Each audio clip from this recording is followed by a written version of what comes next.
is why government products that they pay for suck so bad, because they don't care about the quality. It's not for them. If they send you to a doctor, Dr. Jones, and he's awful, he's the worst, he's terrible, then nobody cares because it's not them. They're not going to die if it's a faulty hip replacement. And if Dr. Jones charges $50, then that's fine. They'll pay him the $50. If he charges $5,000, they don't care about that either.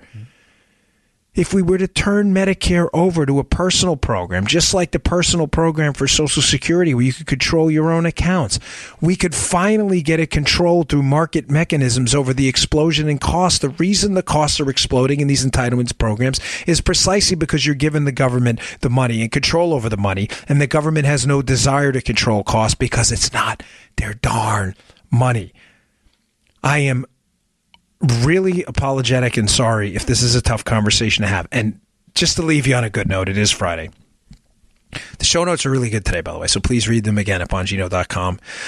It's important. But I do think with some very simple changes like the ones I indicated, and a good solid 3.6% growth rate or more. I use that number because ironically, that was the number the Obama team, as I just told you, predicted for themselves and never met. At 3.6% growth, we double our economy in 20 years, folks. If we could double our economy in 20 years and just hold the line on spending for a while, we would cut our national debt, our deficits in half just by doing nothing, just by growing out of it. And one last note on this. That is possible. You have this explosion in material science, gene therapy, all these things I told you about, artificial intelligence. I saw a story the other day, Joe. Alibaba, which is one of these Amazon-like companies overseas, they have this robotic warehouse that moves around products so that people don't. It cut down human labor by 70%, and these robots are moving things around. These are all explosive productivity enhancements that now free up human labor to do more valuable things.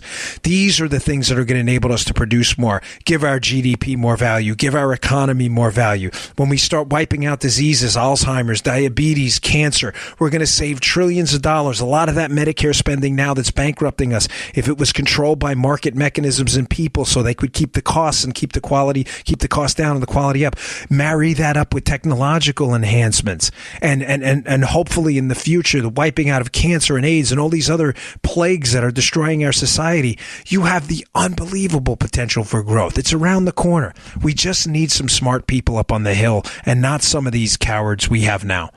Not all of them. There's some good folks, but there are some people up there now that are doing the easy thing. They're not doing the right thing, and it is really terribly disappointing, folks. All right, thank you again for tuning in. Ladies and gentlemen, I appreciate you very much bearing with us this week. Joe and I had a very difficult schedule, but we put a lot of work into the show. This is, Joe and I, we mean this. You mean everything to us. You are our first priority. Outside of God and my family, you are it. I have a lot of other jobs and I do a lot of other things, but I never miss a show. I have never missed a show. We do holidays. We do everything. We have never taken a day off because of you. And we deeply appreciate you hanging with us this week. It was a really tough schedule, but we got the shows out. It means a lot. Thank you so much. Really appreciate it. I'll see you all on Monday. You just heard The Dan Bongino Show. Get more of Dan online anytime at conservativereview.com. You can also get Dan's podcasts on iTunes or SoundCloud. And follow Dan on Twitter 24/7 at dbongino.